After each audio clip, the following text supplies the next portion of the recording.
जो परिवर्तन आए ना, किसमें, हमारी औद्योगिकी में, जो हमारी औद्योगिकी है ना, उसमें जो जो परिवर्तन आए वो पढ़ेंगे हम, कि उसकी रफ्तार कैसी थी।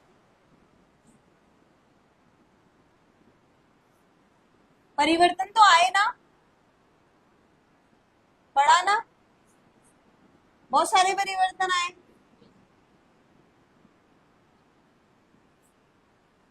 अब इसको हम कुछ पॉइंट्स में समझेंगे। इससे इससे क्या मतलब समझे, औद्योगिक परिवर्तन की रफ्तार से क्या मतलब समझे, कितनी तेजी से बदलाव है, ठीक है। हाँ, स्पीड क्या रही, फुल रही, ठीक है। कितनी तेजी से क्या है, बदलाव आए। अब ऐसे कोई वो पर्टिकुलर वो नहीं है, स्पीड नहीं है, या पर्टिकुलर कोई वो नहीं है डायमेंशन की भाई इतनी स्पीड थी, लेकिन हम इन इस चीज को, परिवर्तन की स्पीड को कुछ पॉइंट्स में समझेंगे। और कारखानों का उदय पड़ा, केवल फैक्ट्री उद्योगों के विकास तक ही सीमित होता है। क्या, औद्योगिक परिवर्तन की जो रफ्तार है कहाँ तक सीमित होती है, फैक्ट्री की उद्योगों के विकास तक, ठीक है। अब इसमें कुछ पॉइंट्स पढ़ेंगे। पहला पॉइंट है, सबसे पहले हमने क्या पढ़ा, किस चीज की फैक्ट्रियां खुली, हाँ, सबसे पहले क्या खुला,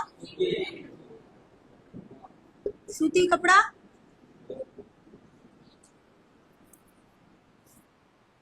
सूती कपड़ा मिल कह लो या कारखाने कह लो, खुल गए ये, किसने खोले, हाँ,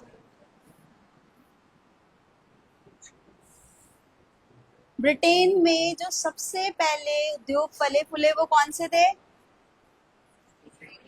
ठीक है, सूती कपड़ा मिल के थे जो सबसे पहले उद्योग थे। कहाँ पे, ब्रिटेन के सबसे पहले वाले जो उद्योग थे क्या थे, फलते फूलते, वो कौन से थे, सूती कपड़ा उद्योग। और एक चीज और याद रखना, कपास उद्योग, क्योंकि ये तो सेकेंडरी उद्योग था, फर्स्ट क्या था, कपास उद्योग।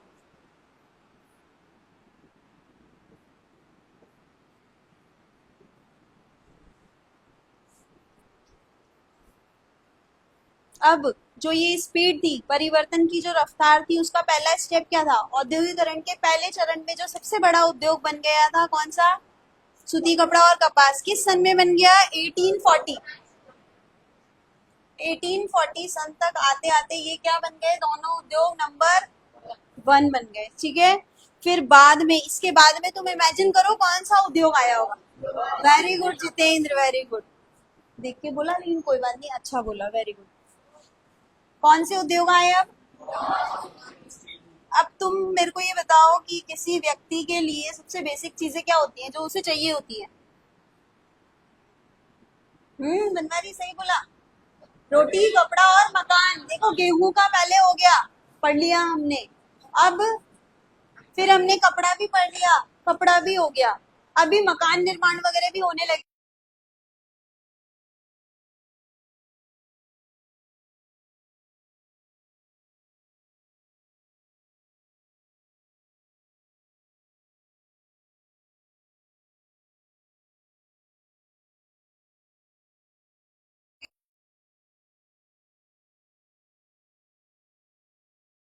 लोहा और, कोमल तुम जाके है ना दीपिका मैम वगैरह से कॉल करवा लो अपने पापा को, तुम्हें नंबर पता है ना, जाओ जल्दी जाओ, ठीक है। अब इसके बाद कौन से उद्योग आए, जो ब्रिटेन के सबसे बड़े दो उद्योग थे कौन से थे, सूती और, कब तक, 1840। अब तुम ये याद रखना, 1840 के बाद गेम चेंज हुआ, क्या हुआ, परिवर्तन आया। क्या परिवर्तन आया, कि दो चीजें नहीं आ गई, वो क्यों आई, कोई भी चीज का उत्पादन कब होता है, जब उसकी मांग होती है। और उत्पादन प्रक्रिया की रफ्तार बढ़ती है, तेजी बढ़ती है कब, जब मांग बढ़ जाती है। तो अब किसकी मांग होने लगी, घर बने, सीमेंट, और क्या क्या चाहिए, ईंट बजरी पानी सब चाहिए, लेकिन क्या विंडोज नहीं होंगी, गेट नहीं होंगे, तो अब क्या चाहिए, तो अब किसकी मांग बढ़ी, तो यही क्या है, परिवर्तन की प्रक्रिया है। ठीक है, किसमें परिवर्तन, औद्योगिकी में परिवर्तन। ठीक है, तो यहां तक समझ में आया। अब देखो अपन ने क्या पढ़ा, 1840 1873 के आते आते क्या हो गया, अब ये नंबर वन हो गए थे, पहले कौन सा था, अब ये नंबर वन हो गया। तो अब तुम्हें इससे समझ में आया औद्योगिकी का परिवर्तन कैसे चला। अब दूसरा पॉइंट समझो, फर्स्ट पॉइंट समझ में आ गया, हटा रही हूं मैं इसको, अब सेकंड स्टेप समझते हैं हम, किसका, परिवर्तन का। किसमें परिवर्तन, औद्योगिकी में परिवर्तन। सेकंड स्टेप से समझेंगे भाई क्या परिवर्तन हुआ।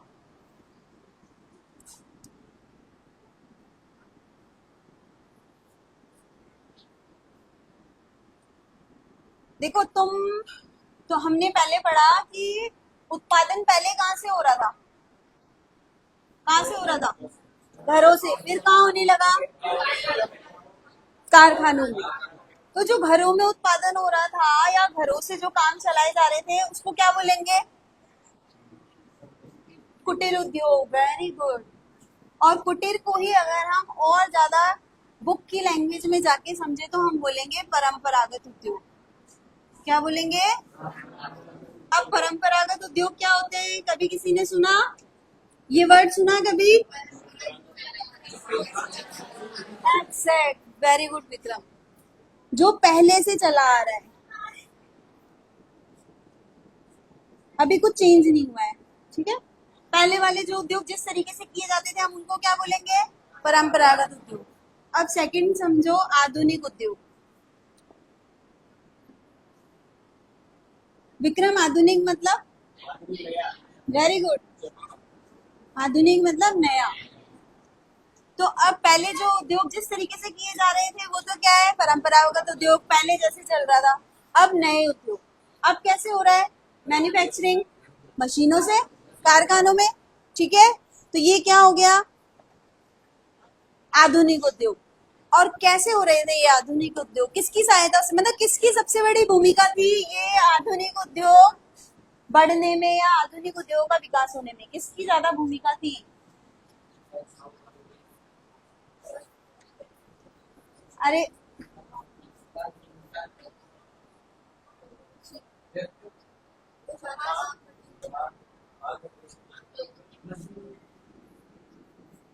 ओ माय गॉड, कोई नहीं निकल रहा है। तकनीकी की भूमिका थी इस उद्योग का जन्म देने में, करने में या बढ़ाने में, किसकी भूमिका थी, इसी के सारे तो विकास कर रहे थे। भाप के इंजन आए, मशीनें आई, नई नई टेक्नोलॉजी आई। ठीक है, हाँ, तो अब तुम मुझे ये बताओ कि औद्योगिक ये आधुनिक उद्योग आने के बाद क्या ये बंद हो गए, नहीं हुए। क्यों नहीं हुए, मांग थी। अब देखो भले ही तुम कितने ही एडवांस हो जाओ लेकिन अपनी परंपराओं को छोड़ते हो क्या, हम जो फेस्टिवल्स बनाते हैं कितने ही हम 21 सेंचुरी में आ गए क्या, उनको छोड़ देंगे क्या, फॉलो करते ही है जो हमें दादा दादी नाना नानी कहते हैं। तो ठीक उसी तरीके से ये जो तकनीकी उद्योग थे ये परंपरागत उद्योगों को कहाँ नहीं कर पाए, हाशिए में नहीं डाल पाए। हाशिए का मतलब है किनारे पे नहीं कर पाए। भले ही कितनी ही टेक्नोलॉजी एडवांस हो गई, कितने ही नई तरह की मशीनरी आ गई, लेकिन जो परंपरागत उद्योगों की जिस समय वैल्यू थी, इंपॉर्टेंस थी 17वीं 18वीं 19वीं सदी में, अभी भी बरकरार थी। क्यों थी, तुमने कभी कशीदे का काम देखा है, एम्ब्रॉयडरी, कशीदा, कोई देखा है, कोई कपड़ा देखा है, अच्छा एक बात बताओ, देख, तो एक तो तुम हाथ से की हुई कढ़ाई देखो और एक मशीनें जो कढ़ाई करती है वो देखो। मैं वो जो लखनवी सूट्स पहन के आती हूँ ना, अब पहन के आऊंगी तब दिखाऊंगी। एक मैं तो पहनती हूँ हैंड वाले, वो भले महंगे होते हैं, कैसे होते हैं ये वाले प्रोडक्ट, हैंड वाले, लकड़ी के खिलौने देखे हैं वो, मैं जो एक लेके आई थी वो देखा, वो महंगे होते हैं और सुंदर होते हैं। मशीन से इतने सुंदर चीजें नहीं बन पाती है भले कितने भी टेक्नोलॉजी एडवांस हो जाए। और इवन तुम्हारे घर पे मम्मियाँ मेहंदी लगाती हैं, लगाती है। तो एक जो हाथ से कोई गर्ल जब लगाती है या कोई बॉय या मैन लगाता है मेहंदी हाथ पे, कितनी सुंदर बनती है। और एक वो छापे वाली मेहंदी आती है ब्लॉक्स वाली, वो कितनी गंदी लगती है। और उसमें केमिकल्स भी इवन ज्यादा होते हैं, उससे स्किन प्रॉब्लम हो जाती है। हाँ, तो डिफरेंस समझ में आ गया प्रैक्टिकली। हमारी बुक में भी यही लिखा है और प्रैक्टिकली भी क्या है कि जो, चेतन इनको बोलो ना आगे जाए, ठीक है, हमारी बुक भी यही बोल रही है। और हमको खुद को भी हमारे आसपास ये दिखाई देता है कि जो परंपरागत उद्योग है, मतलब जो पुराने तरीके से किए जाता है मैन्युफैक्चरिंग या उत्पादन, भले ही हम कितनी भी टेक्नोलॉजी एडवांस कर ले या हो गई है, बट लेकिन जो हाथ के काम में फिनिशिंग होती है वो यहाँ नहीं होती है। ठीक है, ये हमारा क्या था, सेकेंड पॉइंट। इससे तुम्हें परिवर्तन की रफ्तार समझ में आई। रफ्तार तो बहुत तेज थी, लेकिन इस रफ्तार का इस पे कोई इफेक्ट नहीं पड़ा। मतलब ये जो उद्योग है ये इसको क्या नहीं कर पाया, हाशिए पे नहीं कर पाया, मतलब हटा नहीं पाया। ठीक है, समझ गए। अब तीसरा पॉइंट समझो।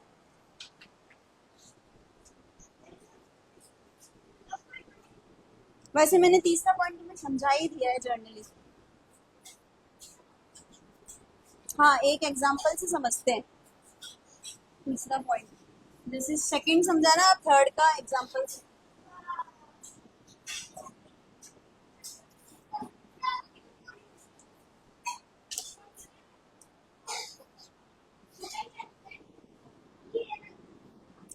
जितेंद्र इनको बोलना शोर नहीं करे,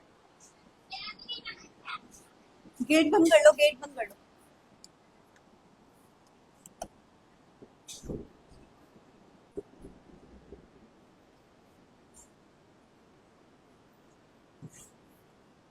जो परंपरागत उद्योग थे ना, उसमें जो परिवर्तन हुए ना उसको समझो पहले।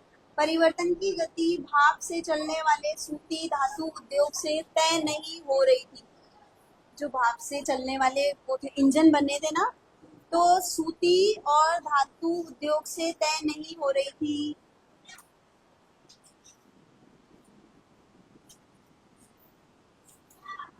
मतलब जितने भी परंपरागत उद्योग थे ना, वहाँ पे अभी भी किसका इंजन, जो भाप का इंजन आया था ना, वो उपयोग में नहीं लिए जाते। मैन्युफैक्चरिंग किससे हो रही थी, हाथ से ही हो रही थी।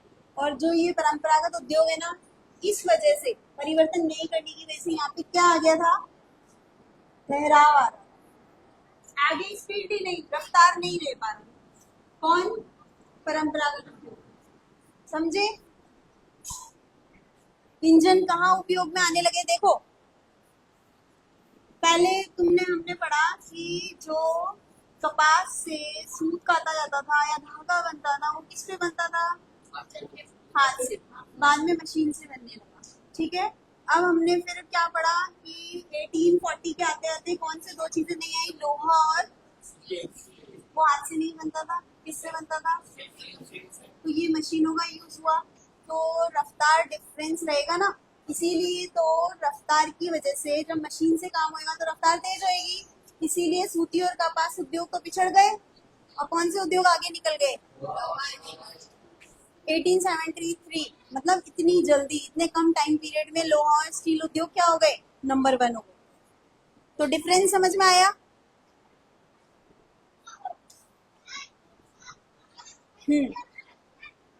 गोलगप्पे खाए हैं, खाओगे, नहीं मिलेंगे। तो देखो, गोलगप्पे पहले किससे बनते थे, हाथ से, घर पे। फिर बाद में बने, कितने भी ठेले वाले होते थे वो अपने घर पे पहले बनाते थे हाथ से, फिर बेचने आते थे। और अभी के टाइम पे क्या होता है, मशीन से। बड़ी संख्या में बनते हैं, लाखों की संख्या में। आप एक व्यक्ति हाथ से एक दिन में कितने बना लेगा, बहुत कम। इतनी मेहनत लगेगी, इतनी छोटी छोटी पूड़ियां बेलनी होगी उसके लिए, इतनी छोटी कि शायद वो बेल भी नहीं पाए, पकड़, मतलब बहुत। रफ्तार क्या रहेगी, धीमी रहेगी। रफ्तार बढ़ाने के लिए क्या आ गई, मशीन आ गई, टेक्नोलॉजी आ गई। लेकिन क्या मशीन वाले गोलगप्पे ज्यादा अच्छे लगते हैं हमें, तो बस ये डिफरेंस। ठीक है, कि सुंदरता और स्वाद दोनों ही का है परंपरागत उद्योग की तरह। और आधुनिक उद्योग है तो भले वो औद्योगिक की स्पीड बढ़ाने में बहुत यूजफुल है, कौन से उद्योग, आधुनिक, लेकिन सुंदरता और स्वाद दोनों के मामले में कौन नंबर वन रहेगा हमेशा और आगे भी रहेगा। इवन आज भी जो सिल्क की साड़ियां हाथ से बनती है ना, कांजीवरम की बहुत सारी सिल्क है ऐसी जो हाथ से बनती है आज भी। ठीक है। दस मैसूर सिल्क, साउथ के तो बहुत सारी सुंदर सुंदर साड़ियां हैं। इवन शॉल बनते हैं, इवन बेडशीट बनती है। वो बनती है सालों में, 6 महीने 8 महीने, और होती है हजारों लाखों की। और क्या होती है, जो मशीन से बनी साड़ी है ना, उसको फेल करती है, इतनी सुंदर होती है। समझ गए ये वाला स्टेप भी? हम्म। अब 2 लाइन रीड कर रही हूँ, ध्यान से सुनना। खाद्य प्रसंस्करण मतलब जो खाद्य की जो प्रोडक्ट्स बनने की प्रक्रिया है वो, निर्माण, पॉटरी, कांच के सामान, चर्म शोधन, फर्नीचर, औजारों के उत्पादन जैसे बहुत सारे गैर मशीनरी, कौन से मशीनरी, गैर मशीनरी मतलब जो हाथ से बन रहे हैं क्षेत्रों में जो तरक्की हो रही थी ना, जो डेवलपमेंट हो रहा था, जो हाथ से बन रहे थे, वह मुख्य रूप से साधारण और छोटे छोटे आविष्कारों का परिणाम था। जब छोटे छोटे आविष्कार होते हैं तभी तो हम बड़े की तरफ बढ़ते हैं, एकदम से बड़े की तरफ थोड़ी ना जा सकते हैं। ठीक है। अब फोर्थ स्टेप से समझेंगे। क्या समझेंगे? अरे क्या समझेंगे? किसमें बदलाव नहीं, परिवर्तन की रफ्तार को समझेंगे। मिनट का और है बस, है ना, फिर लंच कर लेना तुम लोग। चौथा पॉइंट क्या है?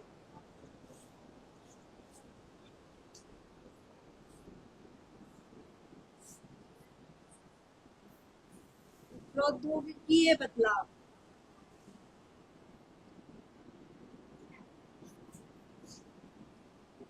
क्या है प्रौद्योगिकीय बदलाव?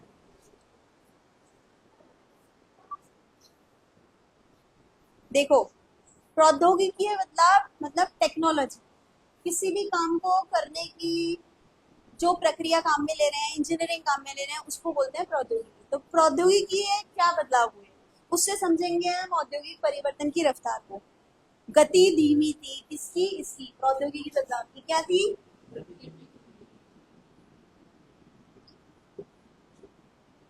क्यों धीमी थी? सबसे फर्स्ट है तकनीकी का महंगा होना। टेक्नोलॉजी हमेशा महंगी होती है। एक तो हाथ से तुम कोई उद्योग डालो घर पे, एक तुम फैक्ट्री डालो, मशीनरी लगानी पड़ेगी, इलेक्ट्रिसिटी चाहिए, वाटर चाहिए, लेबर चाहिए, इवन बिल्डिंग चाहिए। तो तकनीकी प्रौद्योगिकी बदलाव का जो स्पीड थी वो धीमी क्यों थी? फर्स्ट कारण क्या है? तकनीकी क्या थी? समझ गए? अब देखो, स्पीड धीरे होने का सेकंड कारण क्या है? मशीनों का खराब होना। तुम घर में हाथ से कुछ बनाओगे, कोई भी प्रोडक्ट, कोई भी वस्तु हाथ से घर पे बन रही है, अगर लेबर छोड़ के भाग गई तो हम नई लेबर अपॉइंट कर लेंगे, वो हमारे आसपास ही मिल जाएगी। लेकिन अगर किसी बड़े बिजनेसमैन ने कोई मशीन, तुम्हें पता है ना, विदेशों से भी मशीन आती है, बहुत सारी आती है, हाँ, अगर वो मशीन खराब हुई तो क्या होगा? तो हमारे पास लेबर है ही नहीं, हमारी वो इंटेंशन हमारा थोड़ी ना है उस मशीन का, तो उसको सही करने की टेक्नोलॉजी या इंजीनियर से भी हमारे पास आई नहीं। तो अगर मशीनें खराब होंगी, आधुनिक जो उद्योग है उनमें मशीनें खराब होंगी तो लेबर कहाँ से लानी पड़ेगी? तो उस मालिक को तो कितना खर्चा पड़ा करना पड़ेगा, उस लेबर को पैसे देने पड़ेंगे, आने जाने का किराया भी देना पड़ेगा। ठीक है, कितना टफ प्रोसेस हो गया। तो प्रौद्योगिकी बदलाव की जो गति धीमी थी उसका पहला कारण क्या था? तकनीकी महंगी थी। दूसरा कारण क्या था? क्योंकि ऑब्वियस है, अब तुम स्कूल में ही देख लो ना, इतना कुछ होता है, कभी पानी की प्रॉब्लम, कभी मोटर की प्रॉब्लम, कभी इलेक्ट्रिसिटी की, कभी फर्नीचर का, तो कितना सारा मेंटेनेंस मांगता है कोई भी बिजनेस हो जाए।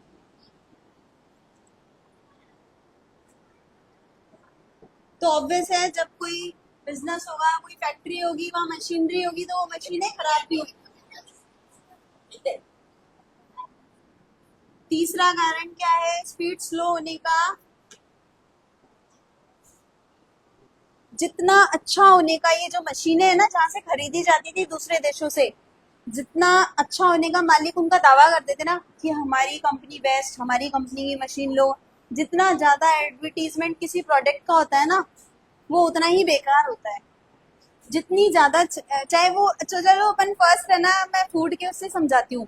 खाने पीने की चीजें, तंबाकू नुकसान करता है ना, लिकर, अल्कोहल नुकसान करता है ना, कितना एडवर्टीजमेंट आता है ना, जबकि वो नुकसान करता है हमें। जितना ज्यादा एडवर्टीजमेंट हो वो चीज तो खरीदनी ही नहीं है।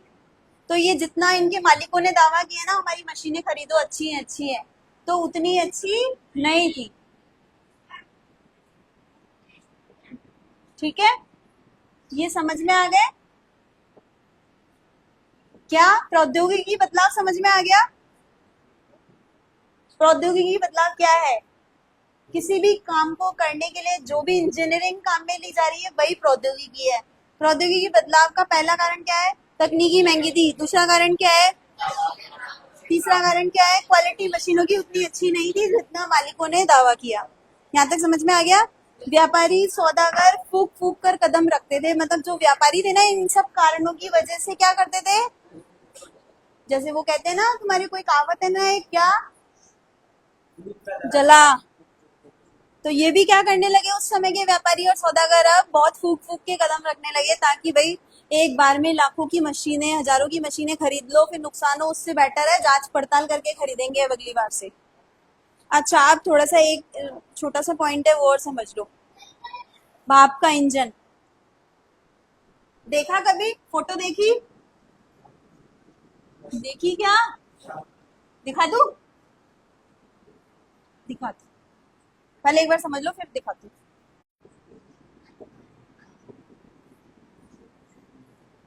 न्यू कॉमन ने बनाया था पहली बार भाप का इंजन, ठीक है, लेकिन इसमें सुधार किसने किए? सुधार भी कोई करता है ना, कोई टेक्नोलॉजी आती है तो अपग्रेडेशन होता है ना।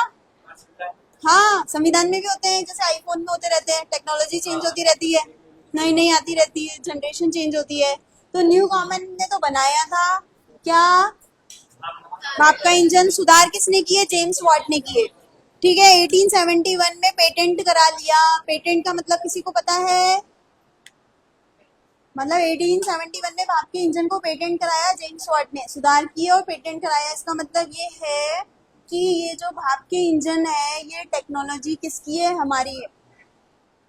हमारे अलावा कोई इस टेक्नोलॉजी को क्या नहीं कर सकता है? बनाने की प्रक्रिया को बिना हमारी परमिशन के यूज नहीं कर सकता है। और पेटेंट का मतलब है कि अब अगर आपको मेरी टेक्नोलॉजी बनाने की प्रक्रिया को, प्रोसेस को फॉलो करना है या यूज में लेना है तो आपको हमें क्या देना होगा? पैसे देने होंगे, तब यूज में ले सकते हो। समझ में आ गया? हाँ हाँ, एग्जैक्ट एग्जैक्ट। हर कोई नहीं बना सकता है। कोका कोला ने नहीं करवा रखा है पेटेंट? हाँ, अलग अलग होता होगा, जरूरी नहीं है कि हर चीज में 20 साल का होता होगा पेटेंट। सब कंपनीज के लिए किसी भी प्रोडक्ट। अच्छा। हाँ हाँ, लैप्स हो जाता होगा फिर बाद, पब्लिक हो जाता है, आप कोई भी बना लो। नहीं करवाया, तो इसीलिए वो ब्लैक वाली कोल्ड ड्रिंक बहुत आती है, ये ब्लैक है ना। अच्छा, सही कह रहे हो, पॉइंट टू बी नोटेड। ये ऑरेंज और ब्लैक इसलिए कोल्ड ड्रिंक्स बहुत आती है ना। हाँ, नहीं पीनी चाहिए, लेकिन तुम लोग बहुत पीते हो, मैंने बहुत देखा है। तुम जब भी तुम कोई भी सेलिब्रेशन करते हो क्या करते हो? कोल्ड ड्रिंक उठा लाते हो पहले। मत पिया करो, बहुत हार्मफुल है, पॉइजन है ये तो। एक तो शुगर लेवल बहुत ज्यादा होता है और उसके अंदर बहुत केमिकल प्रिजर्वेटिव होते हैं इतने ज्यादा। मैं तो ओपनली बोल रही हूँ, इस पे बोल रही हूँ लाइव पे, और डर भी नहीं कुछ भी, क्योंकि नहीं पीनी चाहिए, ठीक है, तो मत पीना आप। हाँ, समझ में आ गया। न्यू कॉमन ने तो बनाया भाप का इंजन, इसमें सुधार किसने किए? जेम्स वाट ने। और 1871 में जेम्स वाट ने क्या करा लिया? पेटेंट करा लिया। मैथ्यू बुल्टन, मैथ्यू बुल्टन ने क्या करा? उसका उत्पादन करवाया, ठीक है। भाप के इंजन को पहले कोई खरीदार नहीं मिले थे। जब भाप का इंजन नया नया आया था ना, उसको पहले कोई कस्टमर्स नहीं मिले, क्योंकि अभी जानते, अभी मैं नई नई यूट्यूब पे आई हूँ, मेरे को कोई जानता है क्या? धीरे धीरे जानेंगे, पुराने होंगे तो। अभी तो हाँ, अभी किसी को पता ही नहीं है मेरी लेवल क्या है टीचिंग का, ठीक है। तो मैथ्यू बुल्टन ने उत्पादन किया भाप के इंजन को, पहले कोई खरीदार नहीं मिला पूरे इंग्लैंड में। हाँ, क्या कुछ बोल रहे हो? पूरे इंग्लैंड में, अभी ये खत्म कर दूं फिर पूछना।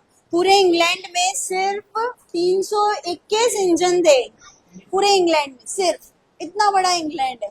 और कितने भाप के इंजन थे? 321, जिसमें से 80 इंजन सूती उद्योग में थे, जो हमारा पहले नंबर 1 उद्योग था ना हमारा, नहीं ब्रिटेन का था। वहां पे कितने लगे थे? सिर्फ 80। 9 किस में लगे थे? ऊन के उद्योग में। और बाकी किस में लगे हुए थे? खनन, जो माइनिंग होती है ना वहां पे, और नहर निर्माण करने में। मैन्युफैक्चरिंग फैक्ट्रीज नहीं थी क्या? बहुत थी, लेकिन सिर्फ ये मेन 3 ही उद्योग थे, 3-4, जहाँ पे भाप के इंजन काम में लिए जा रहे थे। समझ में आ गया? और किसी उद्योग में भाप के इंजनों का उपयोग काफी समय बाद तक भी नहीं हो रहा था, बट लेकिन क्या भाप के इंजन बनाना छोड़ दिया इन्होंने? हिम्मत हार के नहीं छोड़ा। यह मजदूरों का उत्पादन जबकि कई गुना बढ़ा सकता था। कौन? भाप का इंजन। अगर भाप के इंजन लगा लेते तो क्या होता? मैन्युफैक्चरिंग डबल ट्रिपल चौपल की जा सकती थी, लेकिन फिर भी भाप का इंजन अभी क्या नहीं हुआ? फेमस नहीं हुआ। अर्थात प्रौद्योगिकी को अपनाने में उद्योगपति हिचकिचाते रहे। किसको अपनाने में? हटा दिया मैंने, प्रौद्योगिकी को, मतलब इंजीनियरिंग को, नई इंजीनियरिंग को। समझ गए? अब लास्ट लाइन है हमारा, फिर पॉइंट खत्म है, टॉपिक खत्म है। सुन लो और समझ लो ध्यान से। इतिहासकार, इतिहासकार मतलब जो हमें इतिहास के बारे में बताते हैं या लिख के गए। अब इतिहासकार इस बात को मानने लगे थे कि 19वीं सदी के मध्य तक, मतलब 20 तक आते आते क्या हुआ? के मध्य तक क्या हुआ? औसत मजदूर मशीनों पर काम करने वाला नहीं था। 19वीं सदी के मध्य तक आते आते भी जो मजदूर थे ना, ज्यादा से ज्यादा संख्या में ऐसे थे जो क्या कर रहे थे? मशीनों पर काम करने वाले नहीं थे, बल्कि कैसे थे? परंपरागत कारीगर और मजदूर ही होते थे। अभी 21वीं सदी चल रही है, 19वीं के मध्य तक भी ज्यादा काम कौन कर रहा था? परंपरागत उद्योगों का था ज्यादा डिमांड। जितने भी मजदूर कारीगर लगे हुए थे वो किसमें लगे हुए थे? परंपरागत उद्योग में। समझ में आ गया ये?